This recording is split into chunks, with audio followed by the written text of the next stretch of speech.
Bir sahab qalan, hey, əlan lülə tutulma vaxtıdır. İldə də bu moğel lülə tutular, dişim ağır. Ya Alvat, bax, gör bu lülə açıldı ya, yox, dədəm yazdı ya.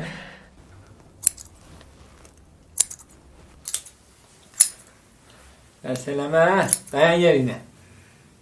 Mən bu cür istəmirdim ki. Ver bura, danışma herif, dayan. Adam böyüğünün sözünə danışmaz. Mən biləm sənə nəmə yaraşır da.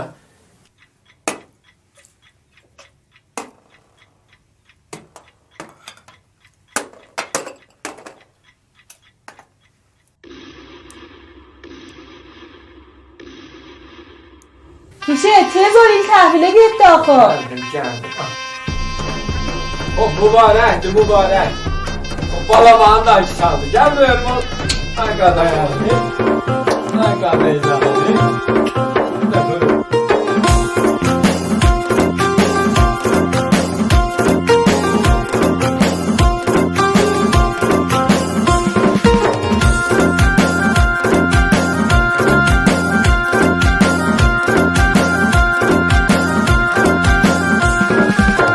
Bayramımız mübarək, bayramımız mübarək. Öydə niyə qalaq tək?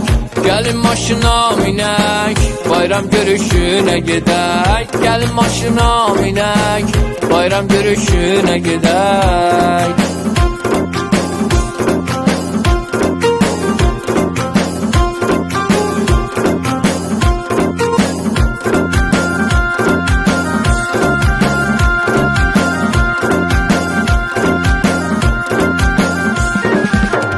Çalın oynayın baharlı, kasıb xalqı fərşivandı. Xoş olun əziz uşaqlar, ay sizə xaləriz qurban. Hani əqsatı satanlar, nəqdi pullarım qutardı. Az ilə qoyma uşaqlar bura batək. Qonağımız gələcək, gedək bazıngilə doyuncan yiyək.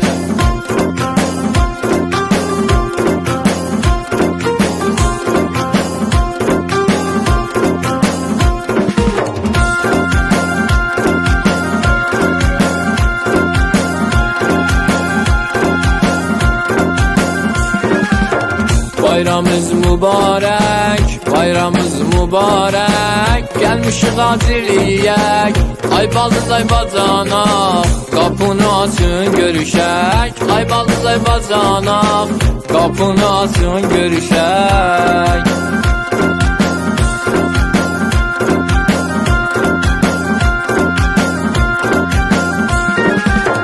Bacanaq gizlənib öydəm, deyir məşhədə getmişəm.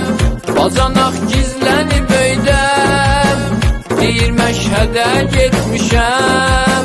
Az qapını mən özümdəm, Şumaldan indi gəlmişəm. Bu kələklər hamısı qaldı qədimdəm.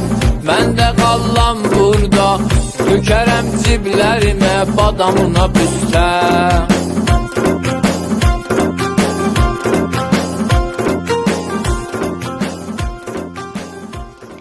Hop, bacanaqsan. Biz getdik ha, bayramın mübarək olsun. Gəl də bayramlığını verin.